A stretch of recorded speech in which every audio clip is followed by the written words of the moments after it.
Let's begin with asset tokenization. First, tokenization is the process of representing a physical or tangible asset in form of a digital token, which can be transacted on a blockchain network. Examples of physical assets that can be tokenized include natural resources such as oil, where you owning a digital token represents your ownership of a specific amount of oil. On the other hand, an intangible asset could be a copyright, where a specific number of tokens represent someone's ownership of the copyright, and this can be transacted on the blockchain. Now that we have an idea of tokenization, let's get back to asset tokenization by blockchains. Blockchain can be used to digitize and enforce ownership security of real assets because blockchains are immutable and can thus assure ownership security digitally. Examples of real-world assets that can be tokenized in blockchains include land registries and real estate ownership. Currently, such records are centralized and rely heavily on users trusting the central authority for ownership security. However, blockchains could be an industry disruptor by eliminating the middleman and making the asset transactions faster through smart contract automation, as we saw in previous lectures. When it comes to physical assets such as land, the problem of centralized trust prevails. Centralized trust is a loophole for dishonest property appropriation. Officials working for the central authority, for instance the National Land Registry in the case of lands, mostly have jurisdiction over the centralized registry. Some of them maliciously alter ownership of records to benefit themselves. This happens a lot in countries with relatively poor accountability for high-level officials. Keep in mind that economic incentives trump personal integrity in most cases. This is accentuated in emerging economies with underdeveloped anti-corruption systems. After all, if there are no well-defined repercussions, or people constantly steal, and there has been no evident history of punishment, then officials with access to central registries have no fear gifting themselves land deeds illegally. A good case study of such a case is Kenya's riparian land saga. In 2018, Kenya's government was active in demolishing business buildings constructed in wrongfully acquired riparian lands, that's land set aside for rivers, in Nairobi.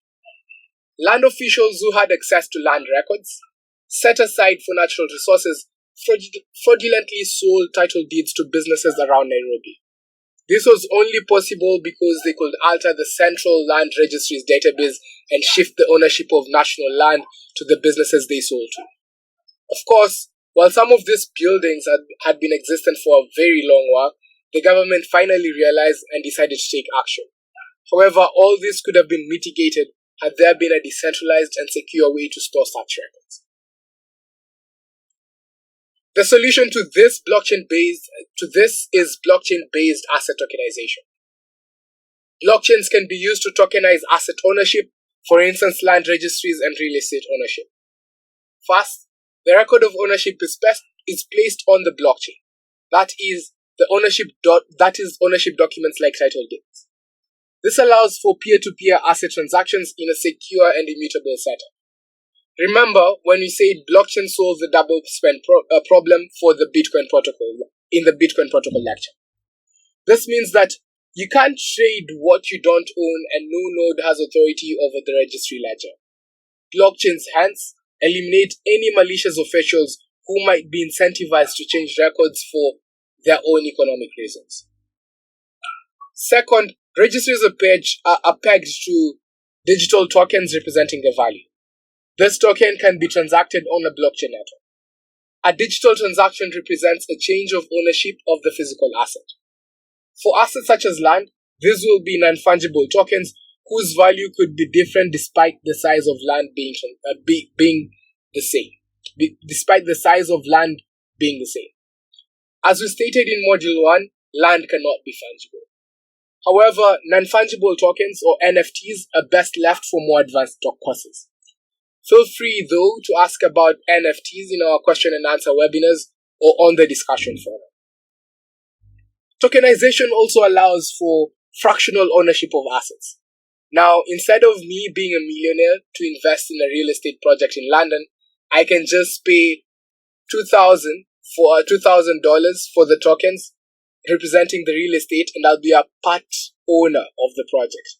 With blockchains, this fractionalization of assets is way easier as tokens are highly divisible and the transactional space is more efficient digitally. Here's a basic model for asset tokenization in lands. It definitely gets more complex than this, but this is the base model for tokenization. John could have a huge piece of land and digital title deed on the blockchain. This land could have a value of 100x tokens on the blockchain. Therefore, if a buyer sends John 25x tokens for a fraction of his land, Tract B in this case, a smart contract could govern the ownership transfer of land digitally and the transfer of tokens from the buyer to John. These tokens could be pegged to a fiat currencies like the dollar, or they could be traded for dollars on another platform. On the other hand, digital ownership transfer results in the buyer getting a title deed for Tract B. Some of the advantages of such a systems are immutability. Blockchains assure immutable asset record transfer. No one, not even a high-level government official, can alter or delete transactional records or land ownership records. 2. Fractionalization. Tokenization allows for easy fractionalization and seamless transfer of ownership, of course with the help of blockchain smart contracts. 3. Decentralization. The middleman is eliminated. Thus, more trust, less cost. Some of the existing real-world applications include Ben in Ghana. Ben is reducing land fraud and double selling of land by putting land records on the blockchain in Ghana. The second example is a partnership between Fluidity and Propeller to allow for tokenization of real estates in Manhattan, New York. Their platform allows for fractional investment into real estate projects thanks to their tokenized real estate economy. You can read more about this real estate project on the attached article.